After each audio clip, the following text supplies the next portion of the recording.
ગર્ભાધાન સ્ત્રી ઋતુમતી થાય એટલે ચતુર રાશિથી ગર્ભાધાનનો સમય શરૂ થાય છે.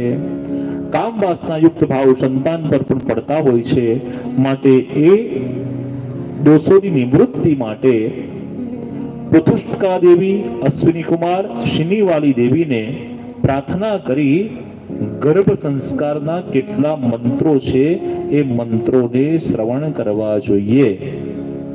આ શ્રવણ કરવા માત્રથી ગર્ભમાં જે દોષો છે દોષોની નિવૃત્તિ થાય છે, એ જીવ શુદ્ધ થાય છે. તો પહેલો સંસ્કાર ગર્ભાધાન સંસ્કાર. બીજો સંસ્કાર છે પુંશવન નામનો સંસ્કાર.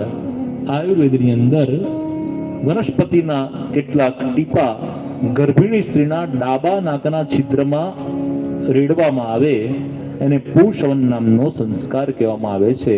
એનાથી તમારો બાળક પરાક્રમી સાહસિક જન્મે, એ લીડર પુત્ર હોય કે પુત્રી પણ એ નીડર બને, કાયર ન બને, એના માટે પુંશવન નામનો સંસ્કાર છે. આ સંસ્કારમાં લક્ષ્મણા, વટશુંગા, સહદેવા, વિશ્વાદેવા આ ચારમાંથી કોઈ પણ એક વનસ્પતિના રસના ટીપા ગર્ભિણી સ્ત્રીના નાકના નાસિકામાં નાખવામાં આવે છે. અને આજે આપણે જેની વાત કરી એમ પુંશવન નામનો સંસ્કાર પણ આપણા ત્યાં ભાગવતજીની અંદર પણ પુંશવન નામનું વ્રત દર્શાવ્યું છે. એટલે બીજા સંસ્કારનું નામ છે પુંશવન. ત્રીજો સંસ્કાર બહુ પ્રચલિત છે, જેને આપણે કહીએ છીએ બેબી શાવર, સીમંતોનયન સંસ્કાર, શ્રીમંતનો વિધિ અથવા ખોળો ભરવાનો વિધિ. આ વિધિ 7મા મહિને થાય છે. ખોળાની અંદર ચોખા આપવામાં આવે છે અને એ ચોખાનો ઉપયોગ પછી એ માતાએ કરવાનો હોય છે. એનો અર્થ એ થયો કે માતાએ હવે વધારે પૌષ્ટિક આહાર લેવો પડશે, એને વધારે હેલ્થ કોન્શિયસ થવું પડશે, એને આહારનો ખૂબ પૌષ્ટિક આહાર દેવો જોઈશે. એના આહારથી એના બાળકનું પણ પોષણ થાય છે.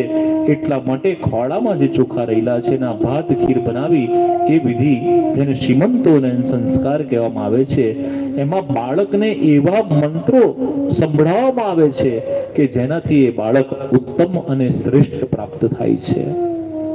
કોઈ પણ વ્યક્તિ પોતાની મહેનતથી ડોક્ટર, એન્જિનિયર બની શકે છે, પણ સારો માણસ બનવા માટે આ સંસ્કાર જરૂરી છે.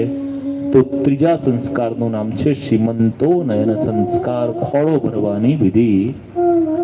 ચોથો સંસ્કાર છે જાત કર્મ સંસ્કાર.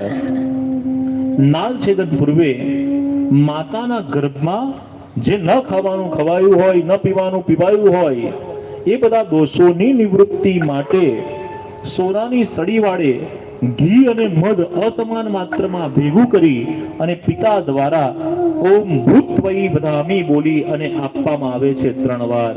એનાથી ગર્ભની અંદર ન ખાવાનું ખવાયું હોય, ન પીવાનું પીવાયું હોય, એ દોષોમાંથી એ દૂર થાય છે.